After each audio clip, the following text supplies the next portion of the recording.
நேயர்கள் அனைவரையும் ஜெயா பிளஸ் தொலைக்காட்சியினுடைய ஏனென்ற கேள்வி விவாத நிகழ்ச்சிக்காக நான் உங்கள் அனைவரையும் வரவேற்பதில் மிக்க மகிழ்ச்சி. நேயர்களே, இன்றைக்கு நாம் இந்நிகழ்ச்சியில் துறை சார்ந்த ஆளுமைகளுடைய எண்ண ஓட்டங்களை இன்றைய தலைப்பில் பேச காத்திருக்கிறோம். அந்த தலைப்பு தமிழ்நாட்டு அரசினுடைய கடன் 5 லட்சம் கோடியாக உயர்வு, நிர்வாகத்திறனில் தடுமாறும் விளம்பர அரசு என்பதை பேசப்போகின்றோம்.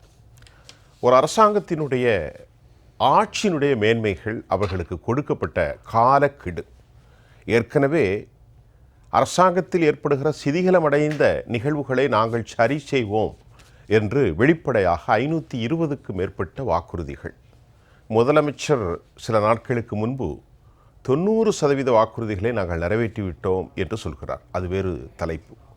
ஆனால் இன்றைக்கு நிதி நிலைமை தமிழ்நாட்டில் வாழ்கிற 7 கோடி பேரில் ஒருவருடைய தலையிலே 1,20,000 ரூபாய் என்கின்ற அளவிற்கு கடும் அழுத்தத்தில் இருக்கின்றது. முதலாவது விவகாரம் 2024-5 அந்த அரசாங்கம், தமிழ்நாடு அரசாங்கம் அதிக நிதிகளை குறிப்பிட்ட எல்லைக்கு தாண்டி 25-26 விழுக்காடு என்பதை 1% அதிகமாகத்தான் அவர்கள் சென்றிருக்கிறார்கள். கடன் எல்லைக்கு மேல் தமிழக அரசினுடைய நிலை, கடனை பெற்று வட்டி கட்டி கடனுக்காக முதலீடு தொகையை, தாங்கள் வாங்கிய கடன் தொகையும் அவர்கள் அடைக்கக்கூடிய செயல்நிலை, அதாவது வட்டிக்கு வாங்கி வட்டி கட்டும் நிலை. இதுதான் தமிழ்நாட்டுடைய நிலை. மின் பற்றாக்குறை, மின்சாரத்துறை 1,90,000, 8,70,000 அளவிற்கு கடன். கடந்த 23-24 அவர்கள் பெற்ற மொத்த கடன் அளவு 1,50,000 கோடி. இப்பொழுது வருகிற மார்ச் மாதம் கடன் வாங்கினால்தான் தமிழ்நாடு அரசாங்கத்தை நடத்த முடியும் என்கின்ற ஒரு சூழல்.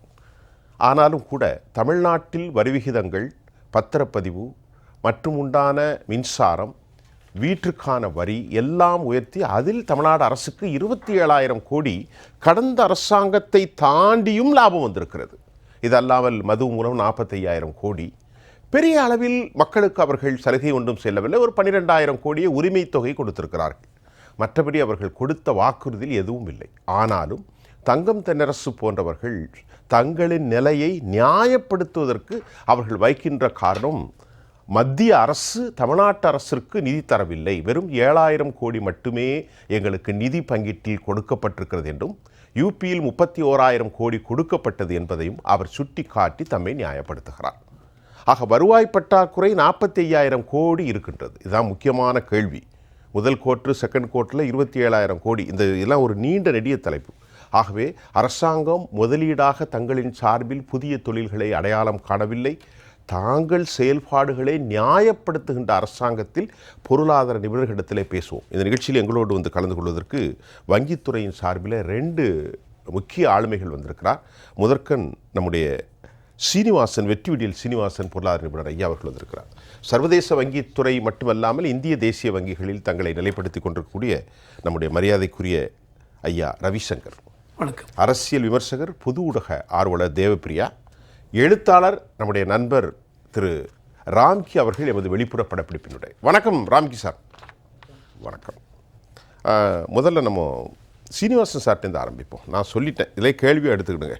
நீங்கள் என்ன பார்க்க போகிறீங்க? 4 ஆண்டுகள் அரசு பதவியேற்று ஆச்சு.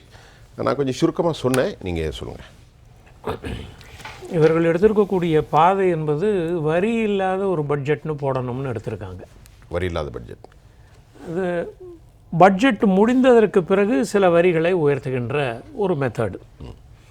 பட்ஜெட்டில் சொல்லப்படாது, அது வரி இல்லாத பட்ஜெட்டுன்னு இருக்கும். பட்ஜெட்டுக்கு பிறகு சில வரிகளை உயர்த்த வேண்டிய அவசியம் இருக்குது. வரப்போகுது. இப்பொழுது இருக்கக்கூடிய கடனில் ஒரு அரசுக்கு முன்னாடி இருக்கிற ஆப்ஷன்ஸ், இந்த ஃபிகர்லாம் விட்டுருவோம். 5 லட்சம், 8 லட்சம், டான்ஜெட்கோ, போக்குவரத்து விட்டுலாம், அதெல்லாம் தனித்தனியாக இருக்கிறது. இதில் அவர்கள் சமாளிக்கக்கூடிய ஒரே ஒரு வழி தற்போது இருப்பது பாண்ட் இஷ்யூ பண்ணலாம். பாண்டுனா கடனை தள்ளி போடுறது. நான் உங்களுக்கு இத்தனை காலம் கழித்து தரேன்னு சொல்லி. அதுவும் இதுகாரம் இருந்த பாண்டில் வட்டி மிக குறைவாக இருக்கும். அதனால் ஒரு சராசரி மனிதன் அந்த தொகைக்கு போக மாட்டார். பணம் பத்திரமாக இருக்க வேண்டும், என்னிடம் நிறைய பணம் இருக்கிறது, நான் முதலீடு செய்கிறேன் என்று நேரடியாக வரக்கூடியவர்கள் இப்பொழுதே அதற்கான பங்குகளை அளித்து கொண்டிருப்பார்கள். ஆனால் இன்னொரு மார்க்கெட் ஒன்று இருக்குது. இந்த மார்க்கெட்டு ஒருத்தர் இருக்கார், அவருக்கு அரசாங்கம் அவருக்கு தர வேண்டிய தொகையை ஒரு பாண்டாக கொடுக்குது.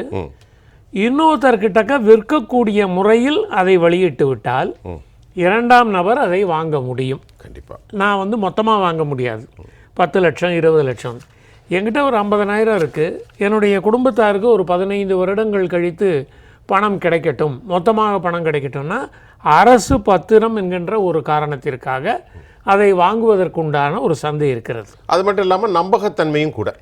அரசுங்கிறதுனால தான் இந்த நம்பகத்தன்மையே வருது. தனியார் கம்பெனி இன்னைக்கு பல சீட்டிங் நடக்குது, தனியார்கிட்ட யாரும் போக மாட்டாங்க. போஸ்ட் ஆஃபீஸுக்குள்ளே போகிறதுல அவர்களுக்கு இருக்கக்கூடிய பழைய சிந்தனை ஓட்ட சிக்கல், கையெழுத்து மாதிரினா பணம் கொடுக்க மாட்டேங்கிறாங்க. அது இப்போ இல்லை. அது ஏன்னா நம்மளுடைய ஆதார் கார்டை கொடுத்துட்றோம், நம்மளுடைய பயோமெட்ரிக்ன்ற விரல் ரேகை எங்கே இருப்பதனால பணம் கிடைத்து விடுகிறது. ஆனாலும் இந்த பயம் என்பது பல காலம் தொடர்ந்து இருக்கத்தான் செய்யும். ஏன்னா ஒரு 30-40 வருடம் அது போன்ற அமைப்பில் அவங்க இருந்துட்டாங்க. அதனால் அரசு புதிய வரியை நான் இன்னும் 1 வருடம் இருக்கின்ற பொழுது அல்லது 2 வருடம் இருக்கின்ற பொழுது, தேர்தலுக்கு இருக்கின்ற பொழுது புதிய வரியை அவர்கள் கொண்டு வர மாட்டார்கள். ஆமாம், இன்னும் 4 கொண்டாக்க கடைசி இயர் பார்த்தீங்களா? ஆமாம், அதனால் அதை கொண்டு வர மாட்டாங்க. கொண்டு வராமல் இருக்கக்கூடிய ஒரே ஒரு வழி, கடன் வாங்க முடியாது, அது 3% வைக்கணும்னா பட்ஜெட்டை 3%க்குள்ளே காட்டிடணும். ரிசர்வ் வங்கியும் நிதி ஆயோக்கும் சொல்லக்கூடிய அந்த அடிப்படை தொகையை, ஜிடிபியினுடைய இவ்வளோ அடிப்படை தொகை தான் நம்ம வாங்க முடியும்னா அதுக்கேற்ற மாதிரி கணக்கை போட்டுட்டு, ஏன்னா பட்ஜெட்டுங்கிறது எதிர்காலம் சம்மந்தப்பட்டது, உண்மையான நிலவரம் இல்லை, அது போஸ்ட்மார்ட்டம் இல்லை. இங்கேருந்து பணம் வரும், அங்கேருந்து பணம் வரும்னு சொல்கிறது. இப்போ எல்லா இடத்துலையும் வரிகளை உயர்த்தி விட்ட காரணத்தினால் இதற்கு மேலும் உயர்த்துவதற்கு வழி ஏதும் பெரிதாக இல்லை. இப்போ நம்ம வீட்டு வரியை ஏற்றியாச்சு, இனிமேல் ஏற்றணும் அப்படின்னா 1000 ஸ்கொயர் ஃபீட்டுக்கு மேலே வீடு கட்டி இருக்கிறவங்களுக்கு தான் ஏற்றணும். உதாரணமாக சொல்கிறேன், 500க்கு, அதாவது வசதி படைத்தவர்கள்ட்ட மட்டும்தான் அதை வாங்க முடியும். கீழ்நிலையில் இருக்கக்கூடியவர்களுக்கு, தினசரி அன்றாடங்காய்ச்சிகளாக இருக்கக்கூடியவர்கள் வரி ஏற்ற முடியும். இந்த ஒரு சிக்கலில் அவர்கள் மாட்டிக்கொண்டு இருப்பதனால் புதிய வரியையும் போடாமல் பழைய வரியிலேயே வருவாயும் இல்லாத ஒரு காரணத்தினால் அவர்கள் பாண்ட் இஷ்யூ பண்ற இடத்துக்குத்தான் தள்ளப்படுவோம். இந்த ஒன்று தான் உங்களுக்கு அவங்களுக்கு இருக்கக்கூடிய. நீங்க சொல்லுங்க, இல்ல நீங்க சொல்லுங்க. இப்போ அவர்கிட்ட பேசிட்டா நீங்க சொல்லுங்க. ஏற்கனவே பாரோயிங்கே பாண்ட்ல தான் வருது. இப்போ முதல்ல நான் சொல்றேன், இல்ல 1.5 லட்சம் கோடி வாங்குறதும் பாண்ட்ல, 90% பாண்ட்ல தான் வாங்குறாங்க. மெயினா ஒண்ணு அவர் ஒரு சொல்லிட்டு அப்புறம் கண்டினியூ பண்ணுங்க. அதாவது இவங்க கொடுத்த மேனிஃபெஸ்டோ சார், டிஎம்கே மேனிஃபெஸ்டோ, அதுல பாத்தீங்கன்னா டிஎம்கே 2021 எலெக்ஷன்ல கொடுக்கும்போது சரி ஒரு இது இம்பார்ட்டன்ட், இது property tax will not be increase. சரி, அதாவது சொத்து வரியை உயர்த்த மாட்டோம் அப்படின்னு மேனிஃபெஸ்டோவில் கொடுத்துருக்காங்க. ஆமாம், ரொம்ப தெளிவாக கொடுத்துருக்காங்க. ஆமாம், ஆனால் இப்போ பார்த்தீங்கன்னா சொத்து வரி, தண்ணி வரி, வாட்டர் எல்லாமே ஏற்றியாச்சு. மின்சாரம், ஆமாம், மின்சாரம் 2 மாதத்துக்கு மாதம் இவங்க இது பண்ணுவேன் நாங்கள் கட்டணம். ஆனால் 2 மாதத்துக்கு ஒரு தடவை தான் இன்னும் பண்ணுறாங்க. அதனால் நிறைய பேர் நிறையா பணம் கட்ட வேண்டும். இதெல்லாம் ரொம்ப முக்கியம். தென் இப்போ சார் சொன்ன மாதிரி இப்போ மெயின் இதில் நீங்கள் பார்த்தீங்க அப்படின்னா ஓவரால் இதில் பட்ஜெட் இதில் இந்தியா இவங்களது 3,50,000 கோடியோ என்னமோ இருந்தோம் மார்ச் 2021 4 லட்சம் கோடி ஏடிஎம்கே விட்டு போகும்போது, இப்போ மார்ச் 2020 4,85,000 கோடி இந்த கடந்த ஆட்சியில். ஆமாம், மார்ச் 2025, அதாவது வரப்போகிற மார்ச் 2000 ஒரு 2 மாதம் கழிச்சு 2 மாதம் கழிச்சு இவங்க பட்ஜெட்டில் என்ன எஸ்டிமேட் போட்டாங்கன்னா தமிழ்நாடுடைய கடன் சுமை 8,33,000 கோடி இருக்குன்னு போட்டாங்க. இப்போ இருக்கு ஸ்டில் இல்ல மார்ச் 25 இன்னும் 2 மாசம். அதான் இதான் பட்ஜெட். அதுல 45,000 வாங்க போறாங்க. இந்த 3 மாசத்துல 45,000 கோடி வாங்க போறாங்க. அதையும் சேர்த்து மார்ச் 24 முடியறச்ச, மார்ச் 24 முடியறச்ச 7,50,000 கோடியோ 7,52,000 கோடியோ. இப்போ மார்ச் 25 இவங்க என்ன சொன்னாங்க, நாங்கள் அந்த பட்ஜெட்டரி எஸ்டிமேட்டில் பார்த்தீங்கன்னா 1,55,000 கோடி இந்த ஏப்ரல் 1, 2024 மார்ச் 31, 2025 வாங்க போகிறேன் அப்படின்னாங்க இவங்க. அதனால தான் கடன் சுமை ஏறிட்டு மறுபடியும் ஏப்ரல் 1, 2025 மறுபடியும் மார்ச் 31, 2026 முடிய இவங்க போகிற இந்த ட்ரெண்டை பார்த்தால் நியர்லி 9,60,000 ஆர் அரௌண்டு 10 லட்சம் கோடி வந்துடும். கண்டிப்பாக வரும்ல, கண்டிப்பாக வந்துடும். 10 லட்சம் கோடி வந்து தான் ஆகணும், வர வழி இல்லை. இதில் ஒரு பக்கத்தில் நீங்கள் பார்த்தீங்கன்னு வச்சுங்களேன், இவர் என்ன சொல்கிறார், ஃபைனான்ஸ் மினிஸ்டர் தென்னரசு, அதாவது எங்களுது டோட்டல் இது என்ன சொல்லுவாங்கன்னா, நீங்கள் பாட்டுக்கு ஜிஎஸ்டி இன்க்ரீஸ் ஆகுது, அதே சமயத்தில் நான் கடன் வாங்குறது இன்க்ரீஸ் ஆகுது அப்படின்னால் இதில் எந்த விதத்தில் பிரச்சனை சொல்லுங்கள் அப்படின்னு சொல்லுவாங்க. கரெக்டு, ஜிஎஸ்டி இன்க்ரீஸ் ஆகுது, இதுவும் இன்க்ரீஸ் ஆகுது. ஆனால் ஃபைனான்ஸ் கமிஷன் என்ன சொல்கிறாங்க, GST was a total debt was a ஜிஎஸ்டியில் 27% தான் இருக்கலாம் அப்படின்னு சொல்கிறாங்க. இவர் தென்னரசு என்ன சொல்கிறார், நாங்கள் எங்களுடைய இது பிரகாரம் தமிழ்நாடுல பார்த்தீங்கன்னா வித்தின் 28% டெட் அண்ட் இது அப்படி தான் இருக்குன்னு சொல்கிறார். எல்லாம் வாசவங்க இவங்க கொடுக்குறாங்க. தே ஆர் கிவிங் ரோஸ், ரொம்ப அழகான ஒரு பிக்சர் தமிழ்நாட்டில் கொடுக்குறாங்க. இருந்தாலும் என்ன கொஸ்டின் வருதுனால், உங்கள் ஜிஎஸ்டி இவ்வளோ ஜிடிபி இவ்வளோ இன்க்ரீஸ் ஆகிருக்கு, தென் சர்வீஸ் செக்டர் இவ்வளோ குரோவாக இருக்குது, அக்ரி செக்டர் இவ்வளோ குரோவாக இருக்குது, மேனுஃபேக்சர் எல்லாம் வளர்ந்துருக்குங்க. அண்டு உங்கள் டோட்டல் இன்கமே நீங்கள் பார்த்தீங்கன்னு வச்சுங்க, வருவாய் 3,50,000 கோடி வருதுங்கிறீங்க. எங்கே சார் இந்த பணமெல்லாம் எங்கே போகிறது? அப்போது தமிழ்நாடு நல்லா உயர்ந்துட்டு ஜிடிபி எக்ஸலண்ட்டாக வந்துடுது எல்லாம் சொல்கிறீங்க ஜிடிபி. ஸோ இவ்வளோ பணத்தை வச்சுட்டு நீங்கள் மறுபடியும் மேலே மேலே மேலே மேலே கடன் வாங்கியிருக்கீங்க அப்படின்னால், அந்த கடன் வாங்கினதுலேயே நீங்கள் பார்த்தீங்க அப்படின்னால் இதை மாற்றி அதாவது இந்த டெட் ட்ராப் அப்படிம்பாங்க, கடனில் வலை, அந்த வலையில் மாட்டிக்கிறதுன்னு. ஸோ நீங்கள் மார்ச் 26 முடியறச்ச 9.5 லட்சம் 10 லட்சம் கோடி கொண்டு விட்டாச்சுனால், ஏப்ரல் 26 எலெக்ஷன் முடிஞ்சு அந்த சமயத்தில் வரப்போகிற ஆட்சி அவன் என்ன பண்ண போகிறான்னு சொல்லுங்கள். இவங்களுடைய டோட்டல் இன்கம், இவங்க பட்ஜெட் இதெல்லாம் போட்டிருக்காங்க, அந்த பட்ஜெட் எல்லாம் டீட்டெயில் இருக்குது. அது இப்போ வேண்டாம், நம்ம பேசுவோம். ஆமாம், இப்போ தேவப்பிரியன் நம்ம இது மாதிரி கொண்டு போகலாம். தேவப்பிரியன் சார், இப்போ என்னென்னா சார் 2 வங்கித்துறையும் சொன்னாங்க. இப்போ எனக்கு என்னென்னா, அரசாங்கத்தினுடைய அந்த பட்ஜெட்டில் பார்க்கும்போது வருவாய் டெஃபிசிட்டு 45,000 கோடி இருக்குது. அது அல்லாமல் ஏற்கனவே 63,700 கோடி வட்டி கட்டுறாங்க. இப்போ மார்ச்சில் அடுத்த கடன் ஒரு 50,000 வாங்கும்போது 10 லட்சத்தை தாண்டுது. இப்போ வட்டி இன்க்ரீஸ் ஆகும், முதலீடு திருப்பி செலுத்தக்கூடிய தொகையும் இன்க்ரீஸ் ஆகுது. இப்போ என்னப்பா அப்படின்னு பார்த்தீங்கன்னா, நான் கொஸ்டின் கேட்டு போகிறேன். 1,58,000 கோடி ரூபாய் அவர்கள் பென்ஷனுக்காகவும் சம்பளத்திற்காகவும் ஃப்ரீபீஸுக்காகவும் செலவு பண்ணுறாங்க. இது ஒரு இன்னெவிட்டபிள், தவிர்க்க முடியாத ஒரு சூழலாக இருக்கின்றது. இப்போ என்ன விவகாரம்? நம்ம இடைவெளிக்கு அப்புறம் பேச ஒரே ஒரு கரெக்ஷன் மட்டும் சொல்கிறேன். சரி, அதாவது 1,58,000 இல்லை, அதுக்கு மேலே இவங்க டோட்டல் ரெவென்யூல 60% 65% சேலரி, பென்ஷன்.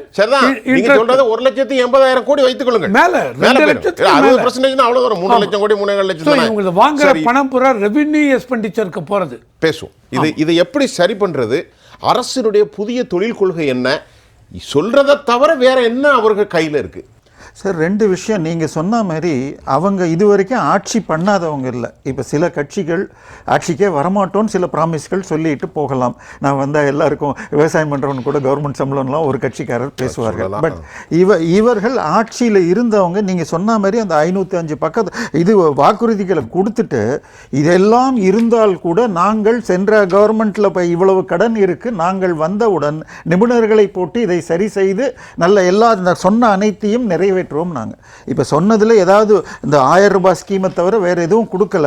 பெண்களுக்கு 1000 ரூபாய் கொடுக்குறாங்கன்னு சொன்னால், ஏற்கனவே இந்த தாலிக்கு தங்கம் இது போன்ற திட்டங்களை எல்லாம் நிறுத்திட்டாங்க. ஸ்கூல்ஸில் லேப்டாப் கொடுத்தது, ஃப்ரீ சைக்கிள் கொடுத்தது, கேர்ள்ஸ் ஸ்டைல்ஸ், இது எல்லாத்தையும் நிறுத்திட்டு அதுக்கு பதிலாக வேறு ஸ்கீம் கொடுத்துருக்காங்க. புதுசாக இவங்க பெரிதாக கொண்டு வரல. இதுக்கு அடுத்த பிரச்சனை என்னன்னா, நீங்கள் சொன்ன மாதிரி அரசு ஊழியர் சம்பளம் மற்றும் ஓய்வூதியங்கள் இதை கட்டுப்படுத்துறதுக்கு வழி இருக்கான்னு தெரியாது. அதை தான் சொல்கிறாரு ரவிசங்கர். 60% போதுங்க. இல்லை, இது எனக்கு நினைவு சரி என்றால் கிட்டத்தட்ட ஒரு 10 வருடத்துக்கு முன்பாகவே திரு ஜெயலலிதா அவர்கள் சுட்டிக்காட்டினாங்க. அவர்கள் சில கட்டுப்பாடுகளை பண்ணாங்க. அதில் ஒன்று தான் டீச்சர்ஸு, நர்சஸ் இவங்களையெல்லாம் பர்மனெண்ட் எம்ப்ளாய்மெண்ட் பண்ணாமல் கன்சாலிடேட்டட் பேலையே ஆட் பண்ணிட்டு இருக்காங்க.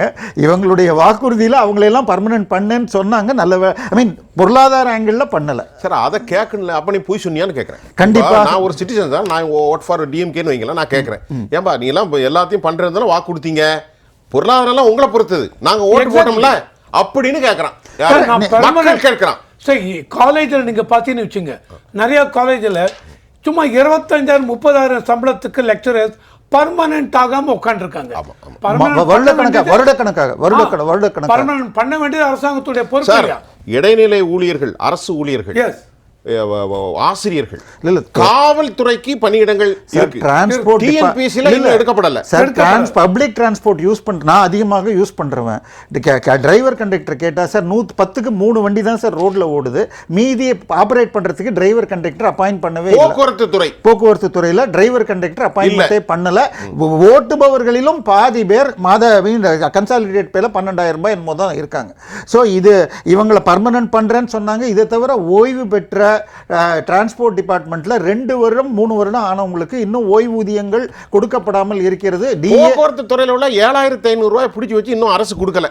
அது கேக்குறாங்க எங்க பணத்தை எங்க கையில கொடுக்கணும். இல்ல ஆகஸ்ட் 2024 பாத்தீங்கன்னா போக்குவரத்து துறை ஊழியர்கள் ஒரு போராட்டம். அது என்ன மெயினா ஓய்வூதியம்.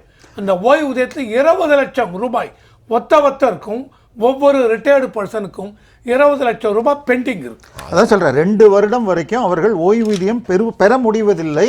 இன்னொன்று கிட்டத்தட்ட 8 வருடமாக அவங்களுக்கு டிஏ கொடுக்கல. ஓய்வு பெற்றவர்களுக்கு டிஏ கொடுக்கல. டிரான்ஸ்போர்ட் டிபார்ட்மெண்ட்டை பொறுத்த வரைக்கும் அவ்வளோ மோசமாக இருக்கு. ஆனால் சிஏஜி அறிக்கை இந்த தடவை என்ன சொல்லியிருக்குன்னா, தமிழக பொதுத்துறை நிறுவனங்களில் போட்ட இன்வெஸ்ட்மெண்ட்டுக்கு ரிட்டர்ன் 0.5%. அவ்வளோதான். ஸோ இதெல்லாம் இவ்வளவு மோசமாக இருக்கே, இதுக்கு அவங்கெல்லாம் ரீஸ்ட்ரக்சருக்கு ஏதாவது பிளான் கொடுத்துருக்காங்களா? இவ்வளோ கடன் வாங்கி நாங்கள் சரி பண்ணால் நல்லா ஆகும் அப்படின்னு ஏதாவது திட்டம் எந்த கம்பெனியும் கொடுக்கலன்னு சொல்றாங்க. இன்னொன்று நீங்க சொன்னீங்க டாஸ்மாக்ல 48,000 கோடி. அதுதான் பெருசா தெரியுது. சட்டப்படி நான் சொல்றது பொருளாதார கணக்குப்படி டாஸ்மாக் நஷ்டத்துல தான் இயங்குது. அதுவும் ஆச்சா. இன்னொன்று இன்றைய இப்போ நிதியமைச்சராக தங்கம் தென்னரசுக்கார் முன்னாடி பிடிஆர் அவர்கள் இருந்த பொழுது டாஸ்மாகில் வருகிற கணக்கில் விட அதில் பாதி அளவுக்கு மேல் வெளியில் லீக் ஆகுது அப்படிங்கிறார். அந்த கடைகளுக்குள்ளேயே கணக்கில் வராமல் யாருக்கோ போகுது. அதுதான் 12 மணி 1 மணி வரைக்கும் கடை திறந்து வச்சிருக்காங்க. இல்லை சார், எங்க இருந்து போகும்? லீக் ஆகாம எங்க போகும்? இல்லை, அரசுக்கு வராமல் தனியாருக்கோ இல்லை மன்னர் குடும்பத்துக்கோ போகிறது. அதான் போமே. சரியா? காலையில் எத்தனை மணி கடை திறக்கணும் சார்? அது நீங்க இதெல்லாம் சொன்னீங்கன்னா கைது பண்றாங்க. ஐயா, ஏதோ ஒரு போராட்டம் அரசுக்கு எதிராக பண்ணப்ப அவங்கள அடைச்சி வச்ச பில்டிங்லயே டாஸ்மாக் இருந்திருக்கு, 8 மணிக்கெல்லாம் திறந்திருக்குன்னு அந்த வீடியோவாக அவர் போட்டு அதுக்காக அவர் பேர்ல எஃப்ஐஆர் போடுறாங்க இந்த ஆட்சி. தோழி நம்முடைய சகோதரி ராஜேஸ்வரி பிரியா தான் அந்த இதை போட்டிருந்தாங்க. அவங்க நீங்க நம்ம தொலைக்காட்சிக்கு வரக்கூடியவங்க தான். அது விஷயம் இருக்கட்டும், ஒரு பக்கம் சொல்லுங்க. சரி, போன வாரம் ஒண்ணு நடந்தது. ராஜேஸ்வரி பிரியா பண்ணது இது நான் தான் சொல்றேன். இந்த அண்ணா பல்கலைக்கழகத்துக்கு எதிர்த்தாக பிஜேபி போராடிய போது அவர்களை அடைத்து வைத்த அதே பில்டிங்ல இதுக்கு டாஸ்மாக் இருந்தது. அது காலையில் 9 மணிக்கு எப்படியா திறந்திருக்குன்னு சொல்லி வீடியோ போட்டதற்காக அவர்களுக்குள்ள ஒரு சின்ன கேள்வி 3 பேருக்கும். இந்த 45,000 கோடி 44,000 சில்லற அரசு வருவாய் காட்டுது. அப்ப சேல்ஸ் ஒரு 60,000 கோடி 70 கோடி வச்சு 75 தாண்டக்கூடும். லாபம் மட்டும் 45 கேட்டா இந்த சைடுல போகுது இல்ல, இந்த 10 ரூபா கட்டிங்களாம், இது எத்தனை கோடி இருக்கும்? இல்ல ஏன்னா இல்ல இன்னொரு கணக்கே சொல்லிடுறேன். தமிழக அரசு ஹைகோர்ட்ல கொடுத்திருக்கிற கணக்கு ஏன்னா இந்த பாட்டில திருப்பி வாங்கணும் அப்படின்னு சொன்னதுல 70 லட்சம் பாட்டில்கள் ஒரு நாளைக்கு விற்கிறதுன்னு இருக்காங்க. 200 ரூபா ஒரு பாட்டில்னா எவ்வளோன்னு கணக்கு போட்டுக்கோங்க. அப்ப டர்ன் ஓவர் எவ்வளவு வரணும்னு ரொம்ப எளிதாக புரிஞ்சுக்கலாம். 200 ரூபாய் கீழே சரக்கு கிடையாது எனக்கு தெரிஞ்சு. சரியா? பெரிய பாட்டில் வாங்கினா இன்னும் அதிகம் தான். இப்படி செய்யலாமோ? அரசு இந்த வெளிநாடுகளில் வைக்கிற மாதிரி பைப்ல பம்புல வந்து சப்ளை இல்ல எத்தனை லிட்டர் சப்ளை இருக்குன்னு தெரிஞ்சு பார்கோடிங் இதெல்லாம் பண்ணி சரி பண்றோம்ன்றாங்க. அந்த வாங்கப்பட்ட மிஷின்கள் எல்லாம் கூட ஒர்க் பண்ணலன்னு தான் ப்ராப்ளமா இருக்கு. இதை தாண்டி அரசு சொத்துகள் தனியாருக்கு வாடகைக்கு லீஸுக்கு கொடுக்கப்பட்டதெல்லாம் வாங்கியிருக்காங்களா இதை பார்க்கணும். இப்போ சமீபத்தில் ஒரு 2 மாதம் முன்னாடி கிண்டி ரேஸ் கோர்ஸை போய் சீல் வச்சாங்க. அதில் சொல்லப்பட்டது நம்ம டிவி சேனல்களுக்கு சரியாக சொல்லப்படல, 700 கோடி வாடகை பாக்கினாங்க. 700 கோடி வாடகை பாக்கிக்கு சீல் வைக்கிறோம்னாங்க. ஆனால் சென்னை ஹைகோர்ட் ஜட்ஜ்மெண்ட் படியாக 2004 வரை உள்ள வாடகை பாக்கி 730 கோடி. 2004 இருந்து 2024 வரைக்கும் 12,300 கோடி, மொத்தம் 13,000 கோடி. அதை பார்த்த உடனே ஒரு பேங்க் வேல்யூராக அந்த நிலத்து மதிப்பே அவ்வளவு வராதுன்னு பயந்தேன். அரசாங்கத்தினுடைய ஜிஎஸ்டி பங்கீட விட பன்மடங்கு கூட இருக்கு. அதான் மொத்தம் இத்தனை வருஷமா வாடகையே வாங்கல. இது முழுக்க பணக்காரர்களுக்காக இயங்குறது. இது அதுக்குள்ள என்ன கணக்கு? இதே மாதிரி நம்ம கிண்டி சென்னை திருவல்லிக்கேணி சேப்பாக்கில் இருக்கிற எம்ஏ சிதம்பரம் ஸ்டேடியம் 2015 சிஏஜி அறிக்கைப்படி அங்க வாடகை பாக்கி 1,800 கோடி இருக்கு அப்படின்னு 2030 41 கோடி வாடகை பாக்கி பாக்கி. இது 2014-15 வரைக்கும் அது அரசுக்கு வரணும், அரசுக்கு வர வேண்டிய 13,000 கோடி அரசுக்கு வரணும். அதுல ஒரு 15,000 கோடி ஆயிட்டா இது இல்ல, இது 15 வரைக்கும். அதுக்கப்புறம் இப்ப இன்னொரு 1000 கோடி சேர்த்திருந்தேன்னா கிட்டத்தட்ட இது மாத்திரம் மாயாஜால் அந்த இதுல இருக்கு பாருங்க, ஈசிஆர்ல, அது அரசு இடம். அதை வந்து அவங்க ஃபேக் டாக்குமெண்ட் போட்டுக்கிட்டு எங்களுதுன்னு சொன்ன உடனே இல்ல இது 2001-3ஆம் ஆண்டு 1993 லீஸுக்கு கொடுத்த இடம் தான், ஒரு வருடத்துக்கு 24 லட்சம். அதையும் கொடுக்காம அவன் ஃபேக் டாக்குமெண்ட் போட்டுக்கிட்டு இது என்னோட இடம்னு கேட்டிருக்கான். அவன் ஃபேக் பெட்டாலாம் ரெடி பண்ணிக்கிட்டு அவன்கிட்ட பழசு வசூல் பண்ணீங்களா இல்லையான்னு தெரியாது. பூந்தமல்லி பக்கத்தில் சென்ட் ஜான்ஸ் இன்டர்நேஷனல் ஸ்கூலுங்கிறது ஒரு 5 ஏக்கர் நிலத்தில் 15 வருஷமா வாடகை கட்டாமல் 20 கோடி வாடகை பாக்கின்னு சீல் பண்ணி அவனை விரட்டணும். ஆனால் வாடகையை வசூல் பண்ணாங்களா? இது எல்லாத்தையும் கணக்கு போட்டால் இன்னொன்று இந்த வரி மத்திய அரசு கொடுக்கலன்னு திருப்பி சொல்கிறாங்க. மார்ச் 24 இந்த 2024 ஹிந்து பத்திரிகையில் திரு சி ரங்கராஜன் அவர்கள், முன்னாள் ரிசர்வ் பேங்க் கவர்னர் மற்றும் 2009 2014 வரை அன்றைய அரசின் மன்மோகன் சிங்க்கு ஃபினான்ஷியல் அட்வைசர், அவர் எழுதியிருக்கார். இன்றைக்கு இன்னைக்கு 100க்கு 65 ரூபா திருப்பி தந்துடுது மத்திய அரசு. முன்னாடி 60 49 50 இருந்து இப்போ ஏறி இருக்கு. அந்த டேபிள் உங்களுக்கு வேணும்னாலும் நான் ஷேர் பண்றேன் இருக்குது. இன்றைய ஹிந்து பேப்பர்ல தமிழகத்தின் டெபிசிட் ஏறிக்கிட்டே போகுது. கிட்டத்தட்ட 2012-13 2% 3% இருந்தது, இப்போ 19% இருக்குன்றாங்க. அது கூட இந்த 19 நீங்க சொல்ற மாதிரி கடனை வாங்கி வட்டி அடைச்சிக்கிட்டு இருக்கிறதுனால குறையுது. இது இன்னொன்று, இதெல்லாம் நம்ம ப்ரொஜெக்ஷனே பண்ண வேண்டாம். தமிழக அரசு வருஷம் நிதிநிலை அறிக்கைன்னு கொடுக்குது. அதனுடைய லாஸ்ட் பேஜில் அடுத்த 3 வருஷத்துக்கு எப்படி இருக்கும், கடன் ஏறத்தான் போகுது. அது ஏறிடும். இன்னொன்று, ஜிஎஸ்டி வந்ததுனால பிளக் பண்ணப்பட்டிருக்கு. அதாவது லீக்கேஜ் பிளக் பண்ணி அது ஏறிக்கிட்டே இருக்கு. ஒன்று அவங்க 17 ஏறும்னது 14% ஏறிக்கிட்டு இருக்கு. இதுக்கு ஆரம்பத்தில் 65,000 கோடி மாதத்துக்கு கலெக்ட் ஆனது, இப்போ 1,80,000 கோடி கலெக்ட் ஆகுது. ஸோ அதில் நான் 49 இந்த கவர்மெண்ட்டுக்கு சென்ட்ரல் கவர்மெண்ட் போக ஸ்டேட்டுக்கு தான் 69% வருது. சரி, நம்ம எடுத்துக்கலாம். திரு ராம்கிஷார், நாங்கள் நிறைய 3 பேரும் விரிவாக பேசினோம் சார். உங்களுக்கு கேள்வி இல்லை, இதை வச்சு நீங்கள் உங்களுடைய பதில் தாங்க சார். தமிழக அரசினுடைய நிதி ஆதாரம், நிதிநிலை அடுத்த 3 மாதங்களில் எப்படி ஒரு 9 லட்சம் கோடி நிதி சுமை நமக்கு இருக்க போகுது கடன். எனக்கு முன்னாடி பேசின 3 பேருமே அதை வந்து எந்த அளவுக்கு நம்ம ஒரு நெருக்கடியான காலகட்டத்தில் இருக்கோங்கிறது ரொம்ப தெளிவாக பேசினாங்க. இல்லை ஐயா விடியல் சீனிவாசன் அவர்கள் வந்து ஒரு படி மேலே போய் இதை எப்படி சமாளிப்பதற்கான ஒரு தீர்வையும் சொல்லியிருக்கார். ஸோ அதனால இந்த பிரச்சனைகள்லாம் எல்லாருக்கும் தெரிந்த விஷயம் தான். இன்னைக்கு கூட ஹிந்துல நம்ம நண்பர் பத்திரிகையாளர் ராமகிருஷ்ணன் அவர்கள் ஒரு பெரிய ஆர்டிகிள் எழுதியிருக்கார். அதில் கூட 49,000 கோடி வந்து பற்றாக்குறை. இப்போ நீங்கள் இதே பார்த்தீங்கன்னா கடந்த காலத்தில் கொரோனா காலத்தில் 62,000 கோடி பற்றாக்குறை இருந்தது. அது நமக்கு புரிந்து கொள்ள முடியாது. கொரோனா காலம் ரொம்ப இக்கட்டான காலம், அந்த காலகட்டத்தில் நமக்கு செலவுகள் அதிகமாக இருந்தது. ஆனால் அதற்கப்புறம் பார்த்தீங்கன்னா தொடர்ந்து நம்மளுடைய செலவுகள் அதிகமாகிட்டே இருக்கிறத வழிய அதை வந்து குறைப்பதற்கான வழிகளோ இல்லை வேறு ஏதாவது ஒரு சிக்கனமாக நடந்து கொள்வதற்கான எந்த வழிகளும் தெரியல. நீங்கள் வந்து விளம்பர அரசுன்னு சொல்கிறீங்க. நான் விளம்பர அரசுன்னு சொல்கிறத விட ஆடம்பர அரசுன்னு சொல்கிறது இன்னும் கொஞ்சம் பொருத்தமாக இருக்குன்னு நான் பார்க்குறேன். ஏன்னா இது வந்து நீங்கள் வந்து ஒரு சாமானியனுக்கு தெரிஞ்ச விஷயம்தான். நம்ம பையில் ஒரு 100 ரூபாய் இருந்ததுன்னா ஒரு இங்கேருந்து கிண்டியிலேருந்து குடம்பாக்கம் போகணுன்னா ஒரு வடையும் ஒரு டீயும் சாப்பிட்டுட்டு பஸ்ஸை பிடிச்சி போவோம். ஆமாம். ஒரு கையில் ஒரு 500 ரூபா இருந்ததுன்னா ஒரு பிரியாணி சாப்பிட்டு பஸ்ஸை பிடிச்சி போவோம். நீ கையில் 1000 ரூபா இருந்தீங்கன்னா என்ன பண்ணுவோம்? பிரியாணி சாப்பிட்டு ஒரு கேபை புக் பண்ணி போவோம். பஸ் இருக்குது, எல்லாம் இருக்குது. எந்த அளவுக்கு நம்ம வந்து வரவு என்னவோ நமக்கு என்ன தேவையோ அதுக்கேற்ற மாதிரி செலவு செய்யணும். ஆனால் இந்த அரசு வந்து நிறைய விஷயங்களை செய்யுது. வந்து ஒரு அரசியல் பார்வையாக பார்க்கும்போது யாருமே அதை வந்து கண்டிக்க மாட்டாங்க, சொல்ல மாட்டாங்க. ஏன்னா ஏன் இந்த மக்களுக்கு இது மக்களுக்கான திட்டம் தானே, இதை ஏன் நீங்கள் செய்கிறீங்க யாரும் கேட்க மாட்டாங்க. ஆனால் நம்ம வந்து அவங்க செய்யறதுல நம்ம எதுவும் குறை சொல்லல. ஆனால் அந்த ப்ரையாரிட்டின்னு இருக்குல்ல, இது சாமானியனுக்கு தெரியும். 2-3 விஷயங்கள் செய்யும் போது எதை முதலில் செய்வது எதை அடுத்து செய்வது அப்படிங்கிறது இருக்கு. இந்த ரேஸ் கார் ரேஸ் பண்ணாங்க, அது தேவையா? அதன் மூலமாக தமிழ்நாட்டுக்கு என்ன வருமானம் வந்தது அப்படிங்கிற கேள்வி இருக்கு. இப்போ நீங்கள் வந்து மதுரையில் வந்து ஏறு தழுவுதல் ஜல்லிக்கட்டுக்கான ஏறு தழுவு அரங்கம் வைக்கிறாங்க. தமிழ்நாட்டின் பண்பாட்டு சின்னம், தமிழ்நாட்டில் ஒரு பண்பாட்டை முன்னிலைப்படுத்துறதுக்காக நல்ல விஷயம்தான். ஆனால் அதை விட ப்ரியாரிட்டி என்ன இருக்குது? அங்கே ஒரு நூலம் வைக்கலாம். அதை விட ப்ரியாரிட்டி ஒரு மருத்துவமனை. நீங்கள் ஜல்லிக்கட்டில் போட்டியில் கலந்துக்கிட்டு அவன் வயிறு கிழிந்து வரும்போது அவனை அட்மிட் பண்ணுறதுக்கு ஒரு நல்ல ஹாஸ்பிட்டல் வேணும். ஸோ முதல்ல நமக்கு தேவை வந்து அடிப்படை தேவை வந்து மருத்துவமனை. இந்த மாதிரி விஷயங்கள்ல அதை வந்து அதுக்கு தான் ப்ரையாரிட்டி. நான் எதுவுமே எந்த திட்டத்தையும் வந்து வேணான்னு சொல்லலை. ப்ரையாரிட்டி சேஞ்ச் ஆகும். இங்கே இருக்கிற பேனலில் இருக்க எல்லா மூத்தவர்கள் ரொம்ப அனுபவம் சார்ந்தவர், அவளுக்கு தெரியும் எது வந்து ப்ரையாரிட்டி கொடுக்கறதுங்கிறது. ஸோ அந்த இடத்தில் வந்து இந்த அரசு தடுமாறுகிறதோ அப்படிங்கிற ஒரு ஐயப்பாடு எனக்கு இருக்கு. ஏன்னா இந்த அரசு ஐயா சொன்ன மாதிரி இந்த அரசு வந்து ஆளுங்கட்சியா ஏற்கனவே பல முறை இருந்திருக்குது. ஸோ அதனால அவங்களுக்கு அனுபவம் உண்டு.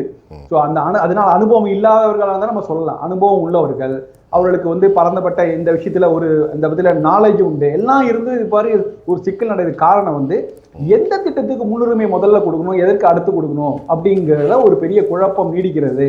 அதுதான் இவ்வளவு பெரிய சிக்கலுக்கு காரணமா நான் பார்க்கறேன். சரி, ரொம்ப சிறப்பாக சுருக்கமாக அழகாக பேசியிருக்கிறாங்க. இப்போ சீனிவாசன் சார்ட்ட இப்போ நான் கேட்குறது, இப்போ நாம் அரசுக்கான வரி வரக்கூடிய விவகாரத்தை பார்க்குறோம். கலால் வரி இருக்குது, முத்திரைத்தாள் வரி இருக்குது, ஜிஎஸ்டியிலேருந்து வரி சொல்லுறாங்க, வாகன டேக்ஸு, பெட்ரோல், மதுபானம், இவ்வளவு தான் தெரியுது. இப்போ இந்த விவகாரத்தில் வேறு துறைகள், டூரிஸ்ட் துறை இருக்கிறது, கனிம வளங்கள் கொள்ளை சொல்லி மாலாது லட்சம் கோடி ரூபாய் போகிறது என்று சொல்லப்படுகிறது. தொழில்துறையிலே பிபிபி, அதாவது அரசு துறையும் பிரைவேட் பப்ளிக் பார்ட்னர்ஷிப்பாக இருக்கிறது. எலக்ட்ரானிக்ஸு தமிழ்நாட்டிலிருந்து மிக உற்பத்தியாக இருக்கக்கூடிய இவைகளெல்லாம் அரசு கவனம் செலுத்துவதாக தெரியவில்லை. இதையெல்லாம் நாம் வந்து நம்ம சந்தைப்படுத்தக்கூடிய தரமானகள் வரலாமே அப்படிங்கிற ஒரு கேள்வி இருக்கின்றது. இந்த 5 துறைகளை மட்டும்தான் வச்சுக்கிட்டு இருக்கோம். 1 பத்திரப்பதிவு, கலால் வரி, ஜிஎஸ்டி, மதுபானம், இந்த மாதிரி தான் வச்சுருக்கோம். ஆக புதிய விவகாரத்திற்கு எந்த ஒரு நடவடிக்கையும் இது காரணம் இல்லை. நான் சீனிவாசன் சார்ட்ட கேட்டது, வருவாய்க்கான வேறு தளங்களை அரசு கண்டுபிடிக்க ஏன் தயக்கம்? மொத்த பல துறைகள் சொல்லிட்டேன். வருவாய்க்கான அப்படின்னா நேரடி வருவாயிலிருந்து வரியை மட்டும்தான் இவர்கள் பிரித்து வாங்க முடியும். இப்போ நீங்கள் டூரிசம்ன்ற ஒரு வார்த்தையை பயன்படுத்தினீங்க. ஆமாம், டூரிசத்தில் மக்கள் வருகின்ற பொழுது, செலவு செய்கின்ற பொழுது அதில் ஏதாவது ஒரு இடத்தில் ஜிஎஸ்டி வருமானம் வருது. ஆனால் ஜிஎஸ்டி சம்பந்தமான இருக்கக்கூடிய புரிதல் குறைவாக இருக்கிறது. சரி, அது 100 ரூபா ஜிஎஸ்டி வருதுன்னா அதில் 50 ரூபா மாநில அரசுக்கு, 50 ரூபா மத்திய அரசுக்கு. சரி, அதிலிருந்து ஒரு 21 ரூபாய் 40% நேரடியாக கொடுக்கப்பட்டு அதன் பிறகு கொடுக்கக்கூடியவையெல்லாம் அந்தந்த திட்டங்களுக்கு உண்டானது. சரி, அந்த இடத்துல ஒரு மோதல் போக்கே எப்பொழுதுமே இருந்து கொண்டிருந்தால், அந்த மோதல் போக்கு இருக்கின்ற பொழுது மத்திய அரசு இன்னொரு மாநிலத்திற்கு கொடுக்கிறது என்கிற வாதம் அவர்கள் சொல்வது அங்கு உண்மையாக இருக்கும். ஆனால் அந்த மாநிலத்திற்கு கொடுப்பதை ஏன் கொடுக்கிறோம், சரி, ஒரு பின்தங்கி இருக்கிற மாநிலத்திற்கு கூடுதலாக கொடுக்க வேண்டியது என்பது ஒரு தாய் தன்னுடைய 4 குழந்தைகளில் ஒரு குழந்தை சவலை குழந்தையாக இருந்தால் அதற்கு கூடுதலாக கவனிப்பது போன்றுதான் அது. இப்போ யூபிக்கு 36,000 கோடி. இப்போ தமிழ்நாடு தங்கம் திணற சொல்றாரு, எங்களுக்கு கொடுக்கறது 7,000. யூபியினுடைய பாப்புலேஷன் 16,000 கோடி. அதான் இந்த கம்பேரிசன் இருக்கு, 16 கோடி. ஆமாம், இந்த கம்பேரிசன் இருக்கு இல்லையா? இந்த மாநிலம் அந்த மாநிலம், இதுக்கு இவ்வளவு தொகை, இதற்கு இவ்வளவு தொகை, நாங்கள் மத்திய அரசிடம் கொடுத்த தொகை இவ்வளவு, அவர்கள் கொடுத்தது இவ்வளவு தான். ஆனால் அவர்களுக்கு கூடுதலாக வருகிறதுன்னா அவங்க சில கண்டிஷன்ஸ் வச்சுருக்காங்க, இந்தந்த இடத்திற்கு செல்ல வேண்டும் என்று. ஒரு ஜப்பானிய விவசாயினுடைய கருத்தை இங்கே பதிவு செய்ய விரும்புகிறேன். ஒரு ஜப்பானிய விவசாயி, அவர் வந்து சன்ஃப்ளவர், சூரியகாந்தியில் ஒரு பெரிய எக்ஸ்பர்ட். அந்த மலராக இருந்தாலும் சரி, அது சம்பந்தமான எண்ணெயாக இருந்தாலும் அதனுடைய வியாபாரத்தில் மிக பெருத்த செல்வத்தை பெற்றவர். அவர் என்ன செய்கிறாரு, தன்னை சுற்றி இருக்கக்கூடிய நிலங்களில் இருக்கும் விவசாயிகளுக்கு தன் நிலத்தில் விளையக்கூடிய செடிகளினுடைய விதையே கொடுக்குறார். எல்லாரும் அவர்கிட்ட என்ன கேட்குறாங்க, இந்த மாதிரி ஒரு வீரிய விதையெல்லாம் கொண்டு போய் பக்கத்தில் இருக்கிறவங்க கொடுக்குறியே, உன்னோட வியாபாரம் கெட்டு போகாதா, இப்படி ஒரு முட்டாள்தனமான செய்கை செய்கிறேன்னொன்னே அவர் சொல்கிறாரு, தேனீக்கள் பறப்பது 50 கிலோமீட்டர்லேருந்து 25 கிலோமீட்டர்லேருந்து 50 கிலோமீட்டர் தான், அவ்வளவுதான். அதை தாண்டி ஒரு தேனி போகிறதில்ல, கூட்டை தாண்டி போகாது. அந்த தேனீக்கள் ஒரு மலரிலிருந்து இன்னொரு மலருக்கு வருகின்ற மகரந்த சேர்க்கையின் மூலமாகத்தான் எனக்கு வீரிய விதைகளும் வீரிய புஷ்பங்களும் கிடைத்தது. அடுத்த மலர், அடுத்த தோட்டத்தினுடைய மலர் ரொம்ப ஒரு சோனியாக இருந்ததுன்னா என்னோட மலரும் அதனுடைய பலமும் குறைந்து விடும். அங்கிருந்து நமக்கு கிடைக்குது. ஆதலால் நான் மகரந்த சேர்க்கை தேனீக்காக அவர்களிடம் கொடுக்கிறேன். பக்கத்தில் இருக்கிற மாநிலம் சரியான மாநிலமாக இல்லாமல் இருந்தால் அங்கிருந்து மக்கள் இங்கே இடம்பெயர்வதும் இங்கு இருக்கக்கூடிய நல்ல விஷயங்களை உரிவதும் தானாகவே நடந்துவிடும். ஆதலால் பின்தங்கிய மாநிலங்களை முன்னேற்றுவதற்குண்டான ஒரு முயற்சியை மத்திய அரசு எடுத்துக்கொண்டே இருக்கும். எந்த அரசாக இருந்தாலும் அதை எடுக்கும். இல்லை, எனக்கு என்ன புரியல திரு சீனிவாசன், மத்திய அரசு என்றால் தனியாக ஒரு அரசு இல்லை, மாநிலங்களின் கூட்டமைப்பு தான் மத்திய அரசு. அப்போ சவல பிள்ளைகள் மட்டுமில்லாமல் ஒரு டிஸ்கிரிமினேஷன், டிஸ்பாரிட்டி இல்லாமல் அனைவர்களையும் சமன்படுத்தினால் தானே சர்வதேச அளவில் மத்திய அரசு தொகுதி நிற்க முடியும். அப்படி என்னால இது என்ன பரிகாசம்? எனக்கு அதனால புரியவில்லை. அவங்க என்ன சொல்லிடுவாங்க, இந்த 50 ரூபாயில வந்து நீங்க அவங்களுக்கு கொடுக்கறத எங்களுக்கு கொடுத்தா அப்படின்னா அதுக்கு வந்து ஒரு ரிலேஷன்ஷிப் மேனேஜ்மெண்ட் என்று சொல்லக்கூடிய ஒருவருக்கொருவர் பேச்சுவார்த்தை நடத்தி சில திட்டங்களை இங்கே கொண்டு வந்து செய்யணும். நம்முடைய திட்டங்களை கொண்டு வரும்போது நிறைய சிக்கல்கள் இருக்கின்றன. இந்த ஒரு நிலத்தை கையகப்படுத்துவது, இந்த சிக்கல்கள் எல்லாம் இருந்தால் திட்டங்கள், பெரிய திட்டங்கள் அதற்கு ஆர்ப்பாட்டங்கள் நடந்து விடுகிறது, வாய்ப்பு இல்லாமல் போய்விடுது. எல்லா இடத்துலையும் ரிலேஷன்ஷிப் மேனேஜ்மெண்ட் தான். அதான் சரி. எல்லா இடத்துலையும் ரிலேஷன்ஷிப் மேனேஜ்மெண்ட் தான். சொல்லுங்க. ரெண்டாவது முறை உங்களுடைய கருத்து. இப்போ நான் இப்போ என்ன கேட்டேன்னா, நீங்கள் சொல்கிறதுக்கு நிறைய பாயிண்ட்ஸ் வச்சுருக்கீங்க. பல இடங்களில் லீக்கேஜ் இருக்குது. இப்போ 1 லிட்டர் எண்ணெயை ஊற்றினா ஓட்டை இருந்தால் அது விளங்காது, 3/4 லிட்டர் ஆயிரும். அந்த எண்ணெய் அந்த ஹோலுலி எங்கே போகுது? அதுதான் பிரைப், அதுதான் கரப்ஷன், அதுதான் mismanagement. It has been lot of the package. நமக்கு ஒரு பெரிய ஒரு அதிகமான ஒரு பேக்கேஜை உள்ளடக்கி இருக்குது. இதன் மூலமாக அரசினுடைய வருவாய்கள் அந்த ஹோலுலியே வெளியே போகுதான். கடன் வாங்கிட்டே இருக்காங்க இல்லையா? திட்டத்துக்கு 1000 ரூபா ஒதுக்குனா 1000 போகணும் இல்லை, போகிறது 750 ரூபா போகாது, 400 ரூபா தான் போகுதுங்க. That is one way. அது ஒரு பக்கம். ஒரு வழி. அது ஒரு வழி. பொதுவாக நீங்கள் இப்போது சார் சொன்னதை வச்சு நான் சொல்கிறேன், ஒரு ஸ்டேட்டுக்கு, எந்த ஒரு ஸ்டேட்டாக இருக்கட்டும், அந்த ஸ்டேட் கவர்மெண்ட்டுக்கு என்ன மாதிரி வரி வருது, வரி வருவாய் எப்படி வருது, டேக்ஸ் ரெவின்யூ எப்படி வருதுன்னு பார்த்தீங்கன்னா, ஸ்டேட்டுடைய GST, sales tax and value added tax, அப்புறம் ஸ்டாம்ப் டியூட்டி, ரிஜிஸ்ட்ரேஷன் ஃபீஸ், அப்புறம் state excise duty, then vehicle, car, scooter, அதெல்லாம் டேக்ஸ் ஆன் தி வெஹிக்கிள்ஸ், அப்புறம் tax and duty on electricity, அதுக்கப்புறம் லேண்ட் ரெவின்யூ. அதை தவிர இது காம்பன்சேஷன் நான் ஏற்கனவே சொல்லிட்டேன், கலால் வரி, பெட்ரோல் வரி எல்லாம் சொல்லிட்டேன், அது எல்லாம் வருது. ஸோ இப்போ இது எல்லாமே இருக்கிறச்ச எல்லாருமே என்ன சொல்கிறீங்க, நாங்கள் ஃபர்தராக, நான் முன்னாடியே சொன்னேன், மேனிஃபெஸ்டோவில் ஒன்று கொடுத்துருக்காங்க, சொத்து வரியை ஏற்ற மாட்டோன்னு. ஆமாம், எல்லா வரியும் நீங்கள் ஏற்றியாச்சு. இப்போது எதனால் இது நடக்கிறது அப்படின்னா, சார் உங்களுக்கு இவ்வளோ இன்கம் வருது, நாங்கள் பார்த்த மாதிரி, ஆனால் எப்பொழுதுமே இப்போ ஃபிஸ்கல் டெஃபிசிட் 2024-25, அதாவது ஏப்ரல் 24லேருந்து மார்ச் 25க்குள்ள ஃபிஸ்கல் டெஃபிசிட் அது எவ்வளோன்னு பார்த்தால் 1,06,800 கோடி ஃபிஸ்கல் டெஃபிசிட். ரெவென்யூ டெஃபிசிட் அப்படின்னு பார்த்தால் ஒரு 49,000 கோடி ரெவென்யூ டெஃபிசிட். ஸோ இந்த டெஃபிசிட் சார், டெஃபிசிட்டை துண்டு இல்லாமல் இருக்குமா? சென்ட்ரல் கவர்மெண்ட்டில் துண்டு வேலையா? சென்ட்ரல் கவர்மெண்ட் பட்ஜெட் ஆகட்டும், அமெரிக்கன் பட்ஜெட் ஆகட்டும், எந்த ஒரு பட்ஜெட்டாக இருக்கட்டும், துண்டுங்கிறது விழும் சார். பட்ஜெட்டில் துண்டு விழும், டெஃபிசிட் கண்டிப்பாக இருக்கும். நீங்கள் இன்டர்நேஷ்னல் லெவலில் ஒர்க் பண்ணாலும் நான் கேட்குறேன், இன்றைக்கி அமெரிக்காவுடைய கடனை பாருங்கள், நல்லா கவனிங்க, கிட்டத்தட்ட 36 ட்ரில்லியன் 3000 லட்சம் கோடிக்கு மேலே. கண்டிப்பாக டொனால்டு ட்ரம்ப் நேற்று அறிவிக்கிறார். ஆமாம், ஏஐக்கு, ஆர்டிஃபிஷியல் இன்டெலிஜென்ஸுக்கு எவ்வளோ அறிவிக்கிறார் தெரியுமா? கிட்டத்தட்ட 50 லட்சம் கோடி இந்திய மதிப்பீட்டிற்கு ஒதுக்கியிருக்கு அரசு. எனக்கே புரியல, காட்டுத்தீயில் 800 பில்லியன் லாஸுங்கிறான். உடனே 1000. இது எப்படி நிதி வருது? எந்த அடிப்படையில் போகுது? எல்லா நாடுகளும் போரை நிறுத்துறோம்னு சொல்லிட்டு அமெரிக்கா கீழே விழுந்துரும். இப்போ அவங்க போரை நிறுத்த போறாங்கன்னு சொல்றாரு. எனக்கு அதுவும் புரியல.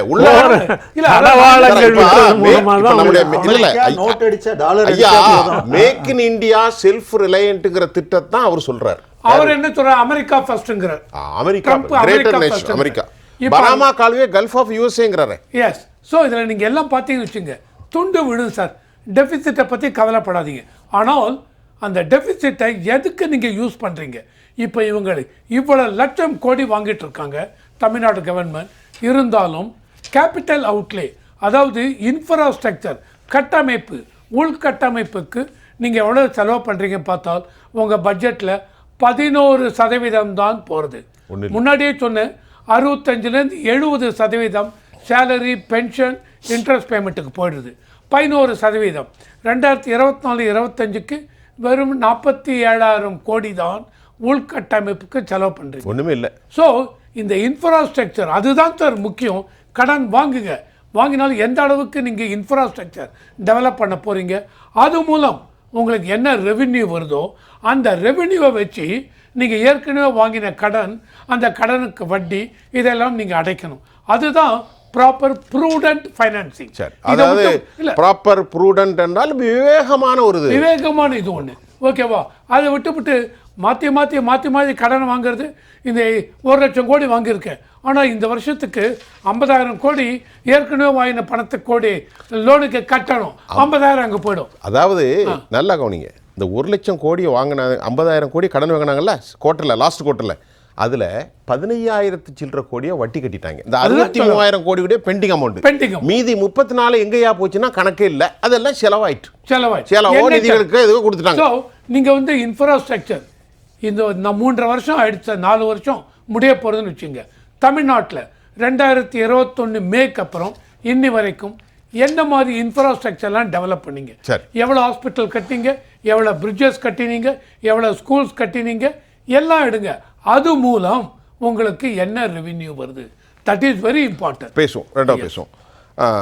திரு தேவப்பிரியாட்ட என்ன கேள்வினா, தங்கம் தென்னரசு இதெல்லாம் புரியாமல் பேசாதீங்கய்யா அப்படிங்கிற. இப்போ நம்ம உடனே பார்க்கணும், என்ன அரசு ஐயா சொல்கிற புரியாமல் பேசாதீங்கன்னு. ஒரு தங்கம் தென்ன ஒரு ஃபினான்ஸ் மினிஸ்டர் அவர் சொல்கிறாரு, அம்மாவுடைய ஆட்சி 2011 நடக்கும்போது அன்னைக்கு பட்ஜெட்டுடைய அமௌண்ட் எவ்வளோனா 1,02,000 கோடி தான். இன்றைக்கு அப்படி இல்லை.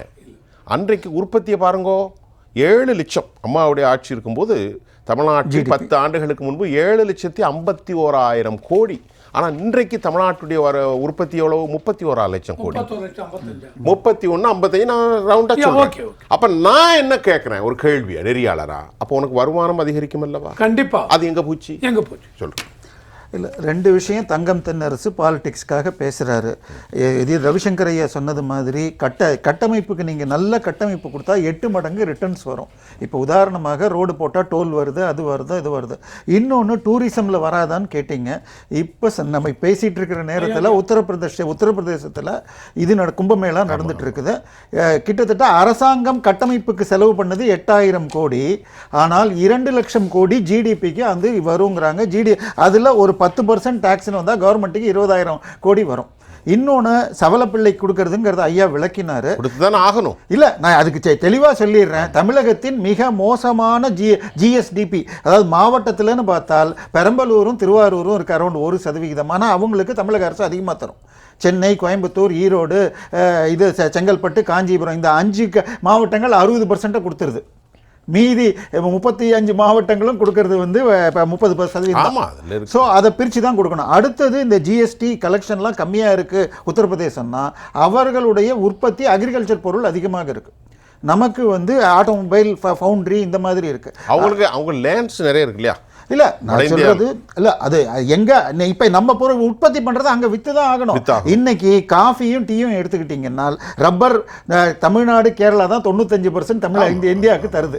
ஆச்சா, காஃபி 95% தமிழ்நாடு, கேரளா தான், கர்நாடகா தான் தருது. இது இந்தியா ஃபுல்லாக வாங்கலைன்னா நமக்கு விற்காமல் போயிடும்.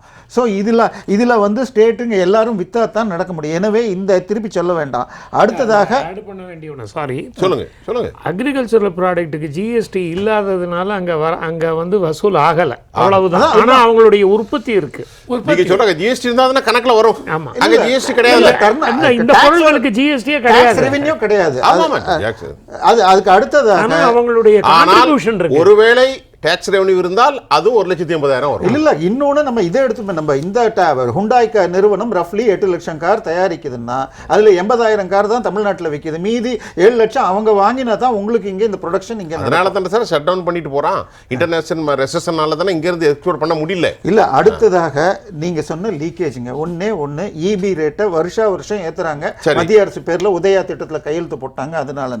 ஆனால் ரஃபா 2021 இவங்க வர்றதுக்கு முன்னாடி இப்போ ஆண்டுக்கு 20,000 கோடிக்கு மேலே வசூலாகுது. ஆனால் இவங்க கொடுக்குற டெண்டர்களில் எப்படிப்பட்ட ஊழல்கள் நடக்கிறது?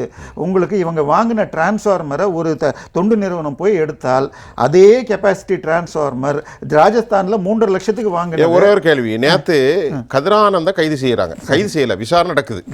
அப்போ இவர் நம்முடைய இங்கே வந்திருக்கக்கூடிய ஒரு சகோதரர் சொல்றாரு, ஐயா அரசாங்கம் மைன்ஸில் வந்து என்ன இருக்குன்னா 480 ஏக்கர் தான் ஒதுக்குறாங்க.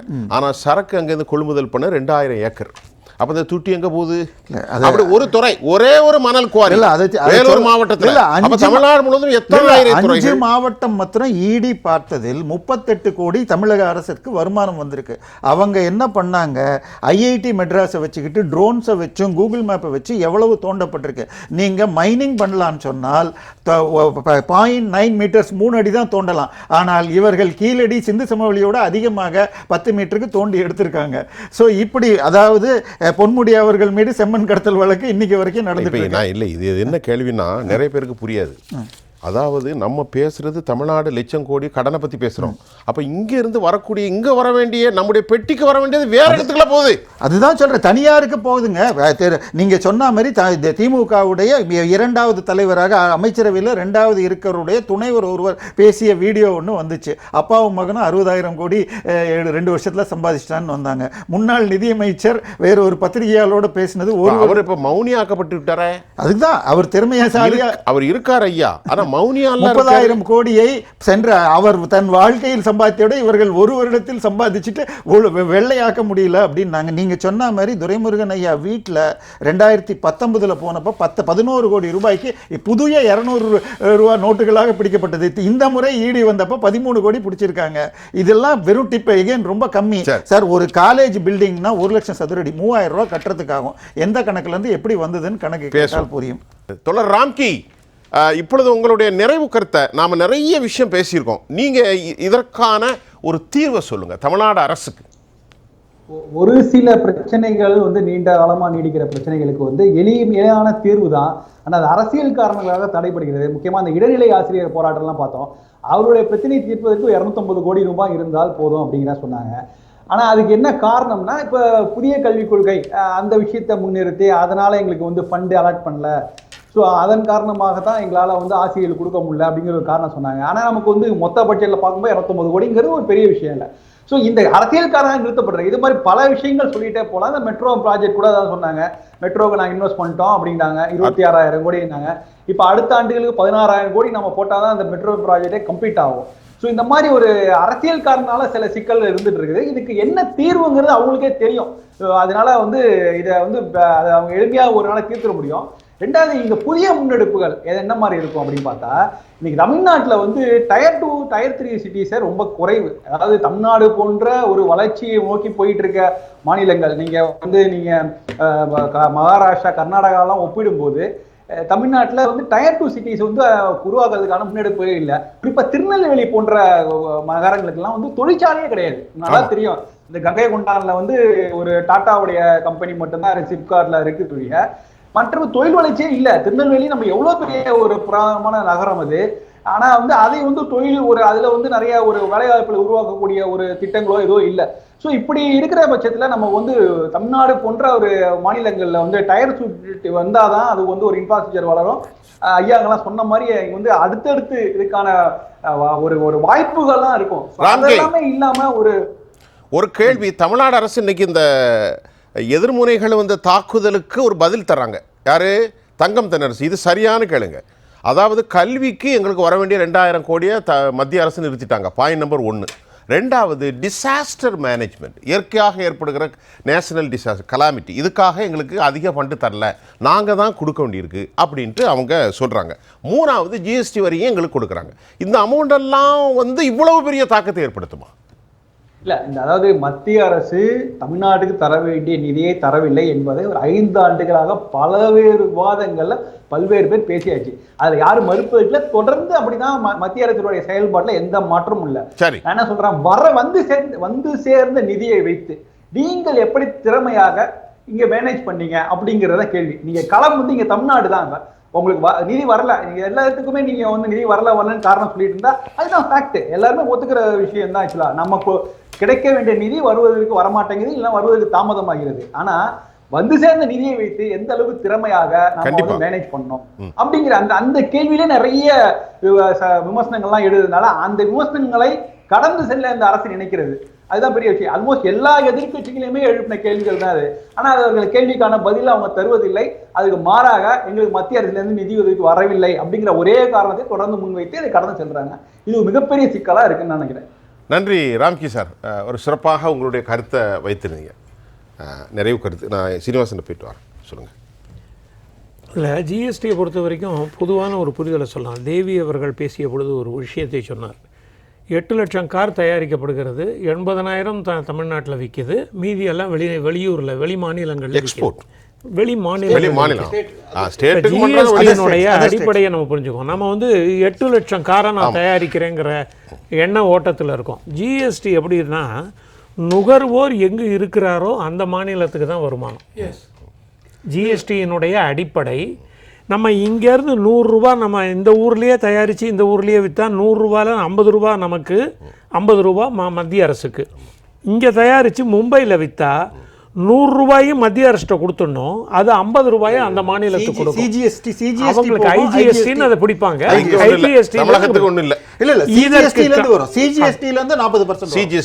இது முதல்ல நம்ம 100 ரூபாயும் கொடுத்துருவோம், அவங்க 50 ரூபாயை வச்சுக்கிட்டு 50 மாநிலத்துக்கு கொடுப்பாங்க.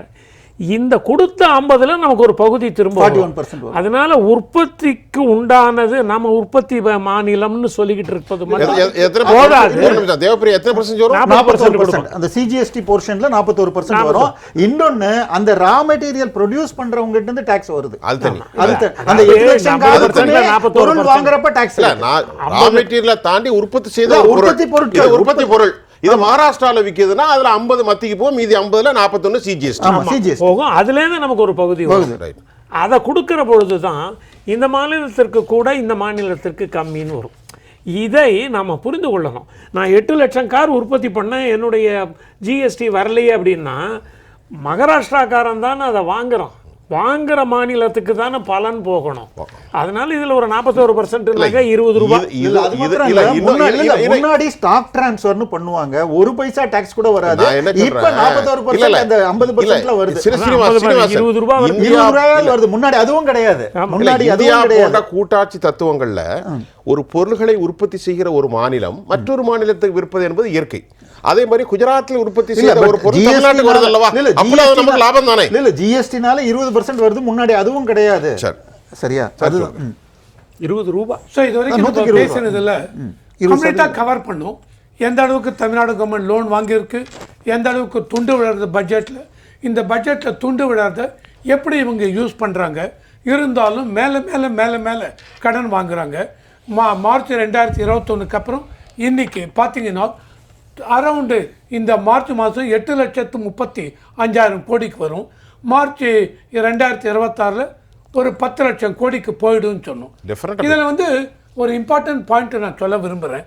அதாவது இங்கே 2021 இவங்க பதவியேற்ற உடனே ஒரு 5 மெம்பர் கமிட்டி பேனல் இவங்க ஃபார்ம் பண்ணாங்க. நல்ல கேள்வி. ஒரு நிமிஷம் இருங்க, நான் சொல்லிடுறேன். அந்த கேள்வி தான் எழுதி வச்சிருந்தேன்.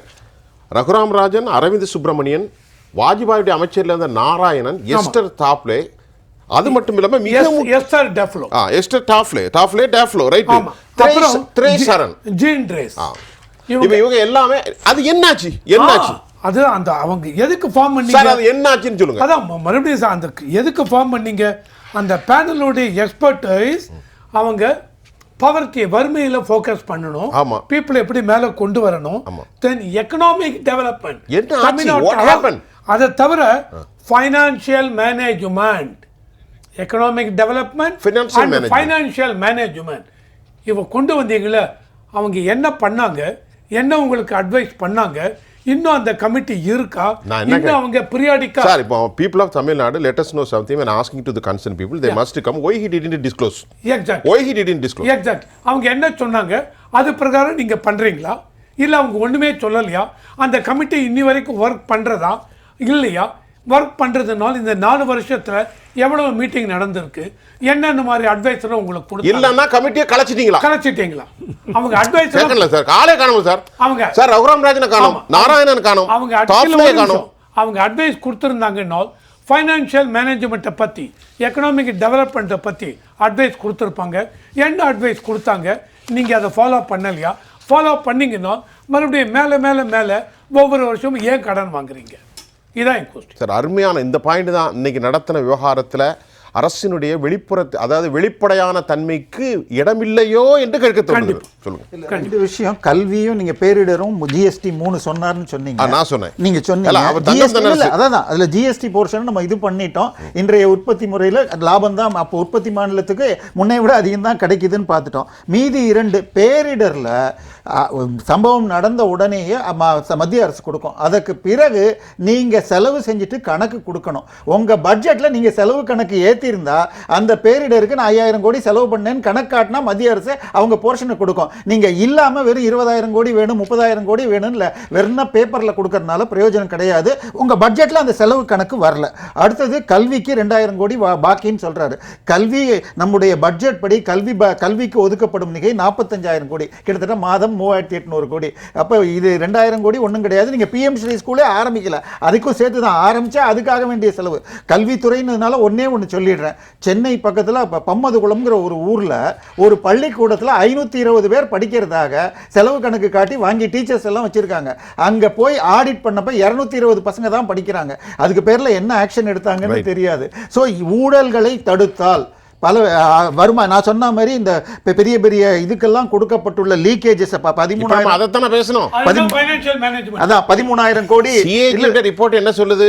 தமிழ்நாட்டில் இருக்கக்கூடிய 98% மிஸ்மேனேஜ்மெண்ட். அடுத்தது டூரிசம் இல்லையா? ஆமா, டூரிசம் எடுத்துக்கிட்டா நம்ம பிரதமர் ஐயா வந்து இது அயோத்திக்கு வந்தப்ப ஸ்ரீரங்கத்துக்கும் ராமேஸ்வரத்துக்கும் போனார். அங்க இருக்கிற டூரிசத்தை டெவலப் பண்றதுக்கு ஏதாவது பண்ணாங்களா? அதாவது அரசாங்கம் எப்படி பார்க்கணும்னா, ஒரு டூரிசம்னா அது ஸ்பிரிச்சுவலாக இருந்தாலும் பார்க்கணும். அதுதான் பிரச்சனை. விட்டு போட்டு நாங்கள் பகுத்தறிவாளர் இதெல்லாம் பேசக்கூடாது. சரிதா? மோடி அவர்கள் லட்சத்தீப்புலையும் இன்னொரு தீவுகளுக்கும் போகிற போதே அந்த இடத்துக்கு உண்டான வருமானத்தை கொண்டு வந்ததனால மாற்றங்கள் ஏற்பட்டது. மகாபலிபுரத்தில் மீட்டிங் வச்ச அடுத்த வருஷம் கோவாவை விட அதிகமாக வந்தாங்க. ஆனால் ராமேஸ்வரம், கன்னியாகுமரி, இதுக்கு திருச்சி ரொம்ப சிறப்பாக பேசியிருக்கோம். நம்முடைய நேயர்களுக்கு அது புரிந்திருக்கும்னு நினைக்கிறேன். அரசாங்கத்தினுடைய வருமானங்கள் எங்க லீக்கேஜ் இருக்கு, எந்த மாதிரி ஒரு ஃபெடரல் ஸ்ட்ரக்சரை கொண்டு போகணும், உற்பத்திக்கான சந்தைகள் என்ன, எங்க லீக்கேஜ் இருக்கிற வரைக்கும் பேசியிருக்கோம். எக்ஸ்பர்ட் என்ன நாங்க மௌனியாக்கப்பட்டிருக்கிறார்களே ஏன் என்ற கேள்வியோடு முடிப்போம். நம்முடைய நிகழ்ச்சியில் சிறப்பாக வங்கித்துறை சார்ந்த 2 ஆளுமைகள், பொருளாதார நிபுணர் சீனிவாசன் அவர்கள், திரு ரவிசங்கர், கூட 2 பேருக்கு நான் நன்றி தெரிவித்துக் கொள்கிறேன். நம்முடைய இணைப்பில் தோழர் ராம்கி அவர்கள், அதே போன்று அரசியல் விமர்சகர், பொருளாதார நிபுணராக மரியாதைக்குரிய திரு தேவபிரியா, உங்கள் அனைவருக்கும் நான் உளப்பூர்வமாக நன்றியை தெரிவித்துக் கொள்கிறேன்.